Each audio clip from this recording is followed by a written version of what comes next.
Unified 911, anong matutulong namin sa'yo? Anya ti maitulong miken ka po. Anong may tatabang ko sa imo? Unsay akong ikatabang nimo? Ngini makadabang na misal ka no. Sa anumang wika o dialekto, may tulong na darating sa iyo.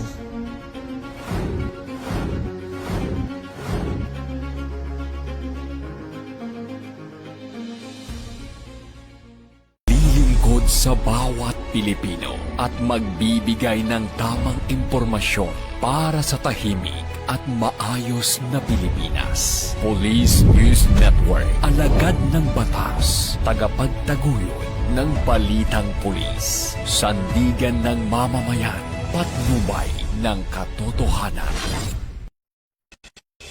La Campo Crame, maghahatid ng pinakahuling kaganapan at nagbabagang balita. Ito ang PNN Police News Network.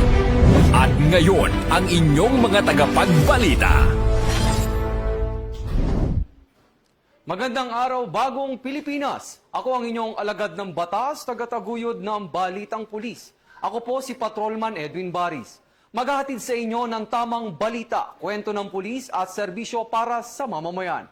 At ito ang Police News Online, ang pangunahing balita ng Police News Network.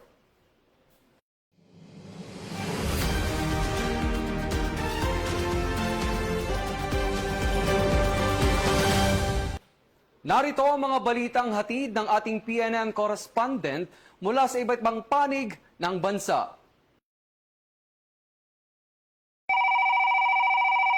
Unified.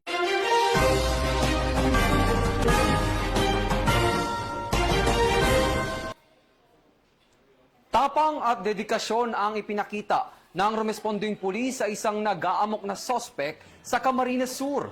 Patroluman Maria Sara Bernales sa balita.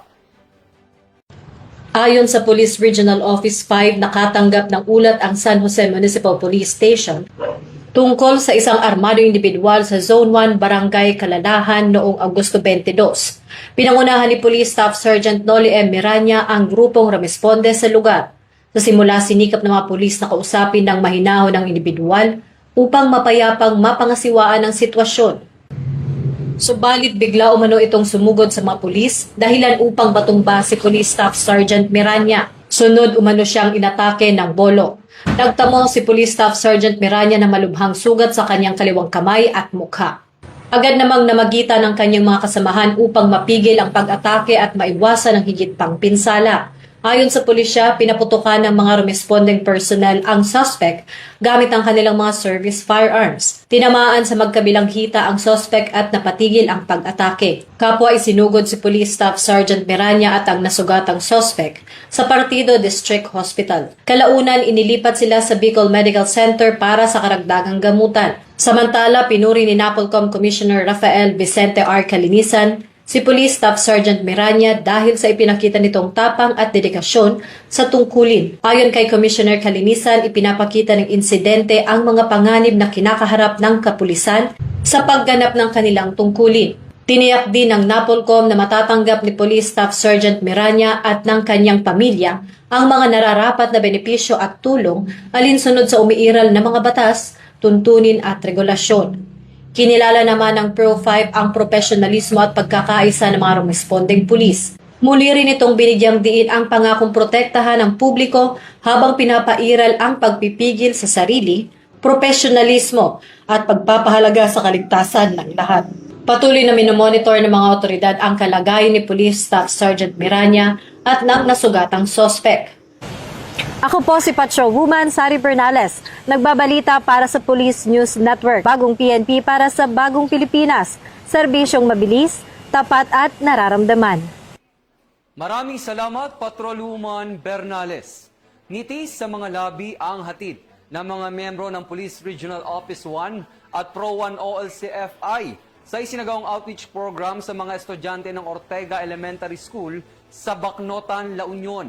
Ang magandang balita ay hatid ni Patrolwoman Dara Palogme.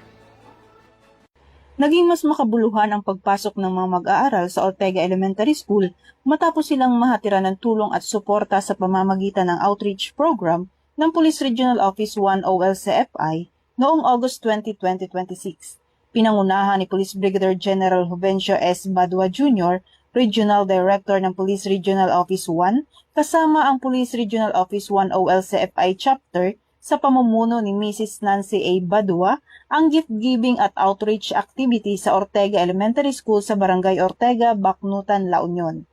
Namahagi ang grupo ng mga gamit pang-eskwela, tsinelas, food packs at gift packs para sa mga mag-aaral.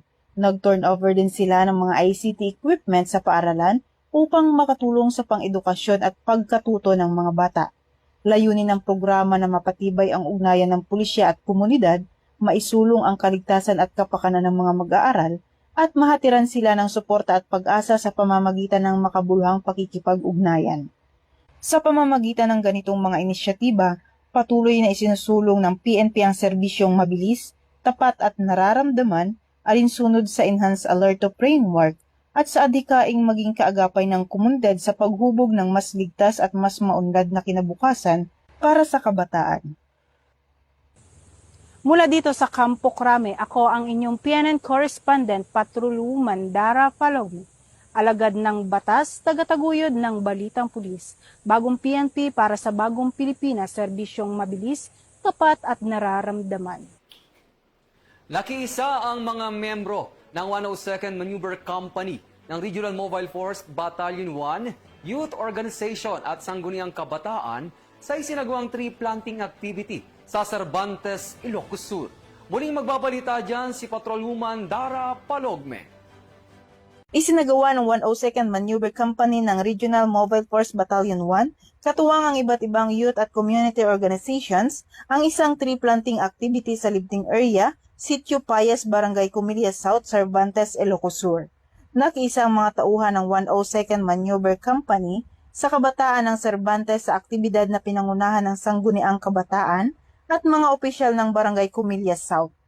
Katuwang din sa pagtatanim ang Youth Earth Warriors, First Aiders Club, Youth Earth Savers ng Ilocos Sur Polytechnic State College, Cervantes Campus, 24th Infantry Battalion ng Philippine Army, at iba pang partner youth at community organizations. Sa kabuuan, 866 na pine trees ang naitanim bilang bahagi ng sama-samang pagkilos para sa pangangalaga ng kalikasan at paglikha ng mas luntiang kinabukasan para sa susunod na henerasyon. Higit pa sa simpleng pagtatanim ng puno, ipinakita ng aktibidad ang pagkakaisa, pananagutan, at matibay na ugnayan ng pulisya, kabataan, komunidad at iba pang ahensya sa pangangalaga sa kapaligiran. Mula dito sa Campo Crame, ako ang inyong PNN correspondent Patroluman Dara Palome.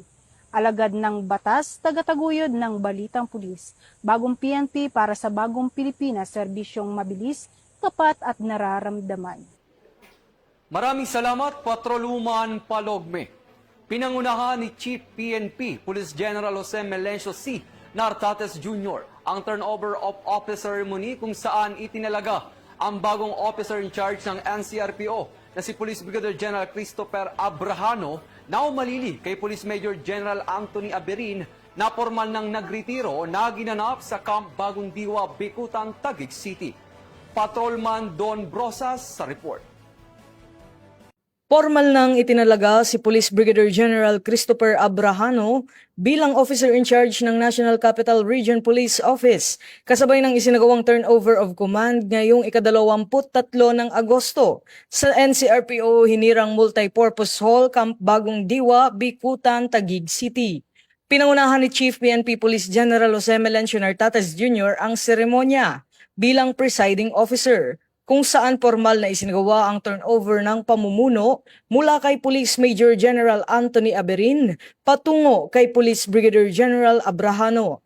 Samantala kasunod ng turnover of command, formal namang ginawara ng retirement honors si Police Major General Aberin bilang pagkilala sa kanyang tapat at dedikadong serbisyo sa PNP at sa sambayanang Pilipino. Sa kanyang bagong tungkulin, pangungunahan ni Police Brigadier General Abrahano ang kapulisan ng Metro Manila sa pagpapanatili ng kapayapaan, kaayusan at kaligtasan ng publiko alinsunod sa PNP Focus Agenda. Iniwan naman ni Police Major General Aberin ang kanyang able, active, allied na pamana sa NCRPO, kasama ang pagsusulong ng disiplina at mahigpit na pagsunod sa police operational procedures sa pagtupad ng tungkulin. Bagong PNP para sa bagong Pilipinas. Serbisyong mabilis, tapat at nararamdaman. Mula rito sa Campo Crame, ako ang inyong PNN correspondent, Patrolman Don Brosas, alagad ng batas, tagataguyod ng Balitang Pulis. Maraming salamat, Patrolman Brosas. Umabot sa 18 individual ang naaresto sa pinigting na kampanya ng PNP Anti-Cybercrime Group sa ikinasang anti-cybercrime operations sa loob ng 7 araw sa bansa. Muling tinutukan niya ni Patroluman Dara Palogme. Mula Agosto 7 hanggang 13 ng taon, umabot sa 18 individual ang naaresto, habang 49 na kaso ang naihain sa magkakahiwalay na anti-cybercrime operations sa buong bansa. Sa bilang ng mga naaresto, 7 ang nadakip sa bisa ng warrant of arrest, habang 11 naman ang naaresto sa pamamagitan ng entrapment operations. Ayon kay Chief PNP Police General Jose Melencio C. Nartates Jr., patuloy na pinauunlad ng PNP ang kakayahan nitong subaybayan, beripikahin at agad na aksyonan ang mga krimeng nagaganap sa digital space. Paalala naman ng PNP Anti-Cybercrime Group sa publiko, maging mapanuri sa online transactions, tiyaking beripikado ang impormasyon bago magbahagi o kumilos, at agad i-report sa mga kinauukulang otoridad ang anumang hinihinalang cybercrime. Sa patuloy na pag-evolve ng mga banta sa digital world, tiniyak ng PNP ang mas pinaigting na pagbabantay at mabilis na pagtugon.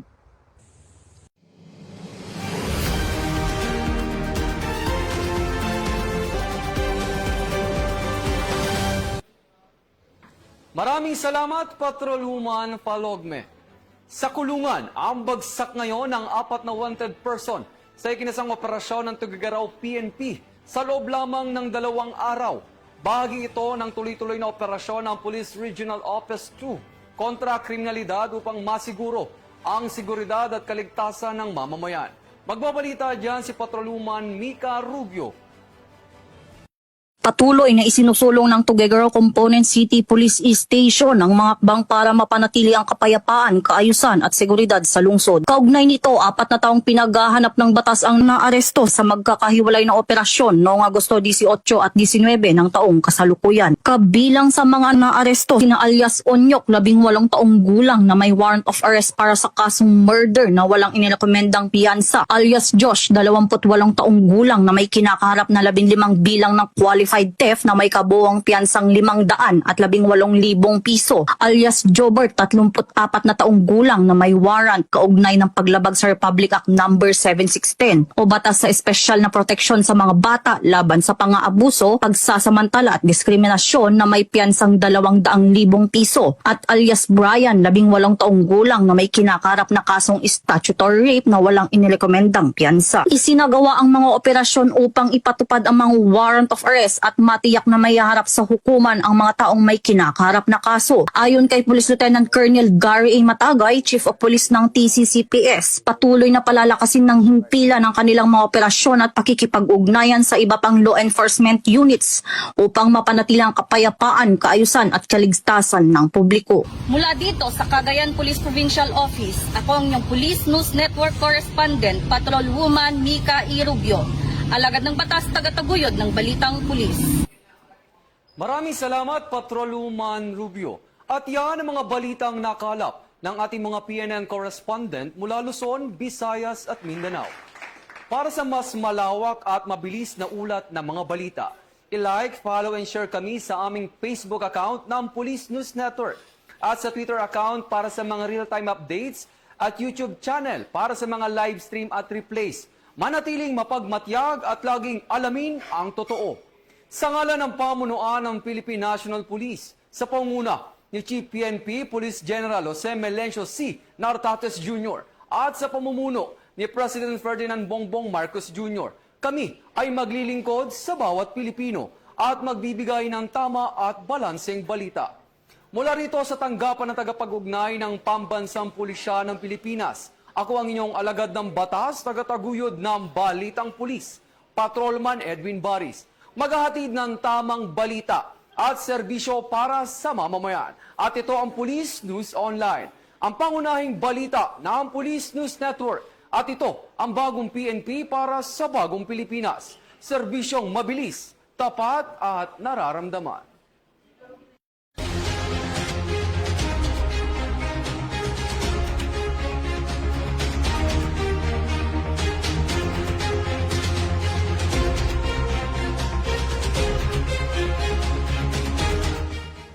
Police News Network, alagad ng batas, tagapagtaguyod ng balitang pulis.